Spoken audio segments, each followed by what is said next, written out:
Hey guys, so today we're going to discuss Euler's identity. So Euler's identity. Euler's identity basically states that e to the pi I is equal to -1, or e to the pi I plus 1 is equal to 0. Now, you've probably run into this if you were dealing with complex numbers. It does come up because it is a result of Euler's equation, or dealing with, I guess, complex numbers in the complex or polar form.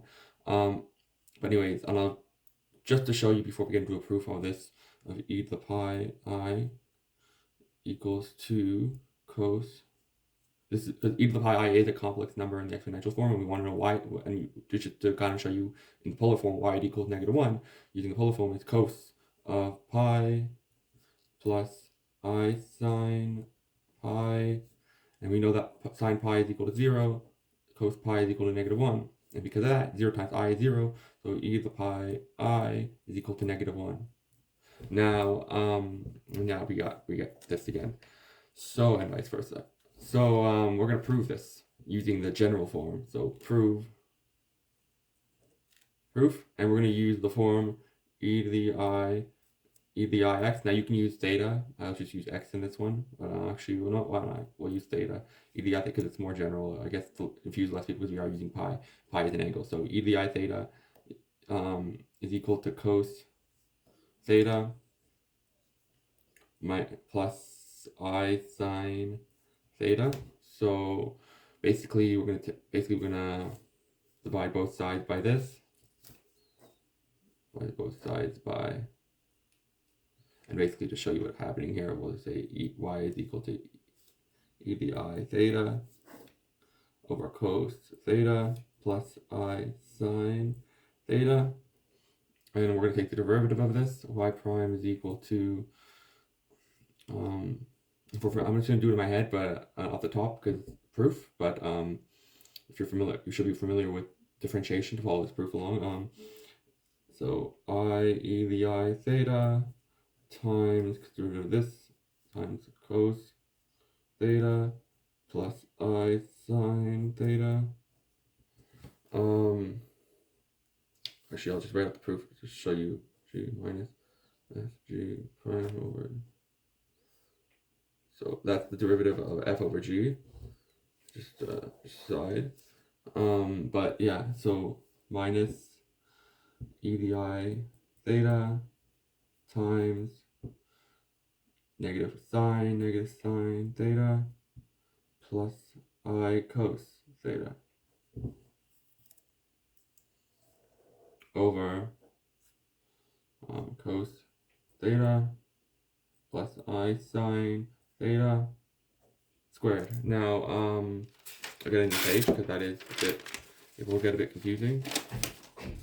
But, yeah, so what we're going to do is simplify this. So y prime is equal to, first of all, we'll put e to the I theta times I cos theta, I times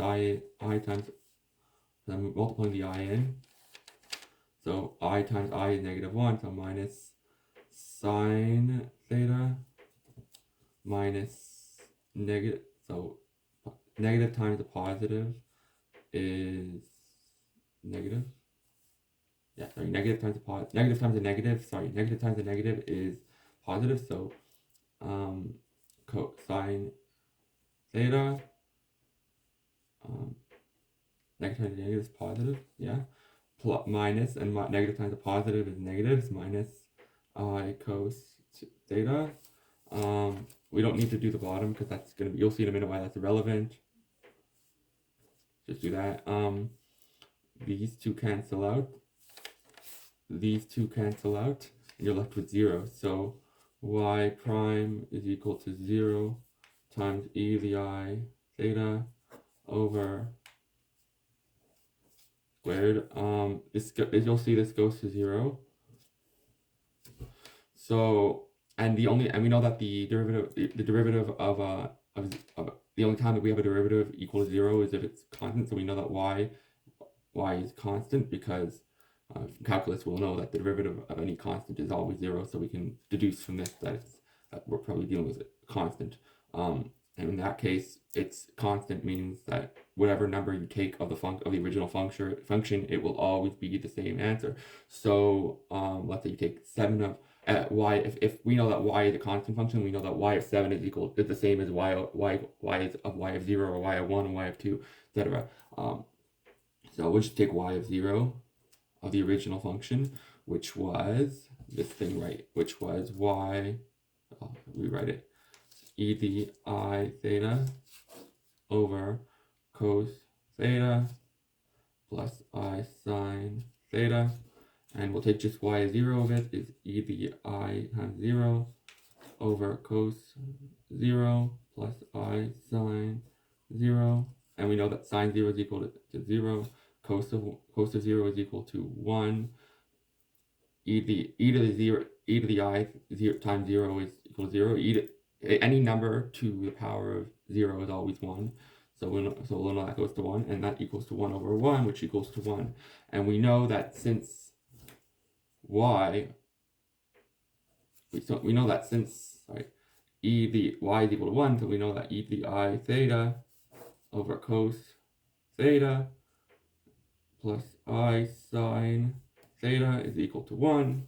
And 1 times anything is that other anything. So I'll show you. So e to the I theta is equal to 1 times cos theta plus I sine theta. And we know that this is equal to I theta, e to the I theta is equal to cos theta plus I sine theta.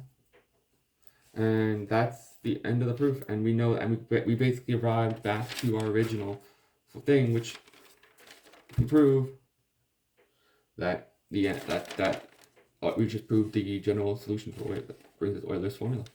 Thank you.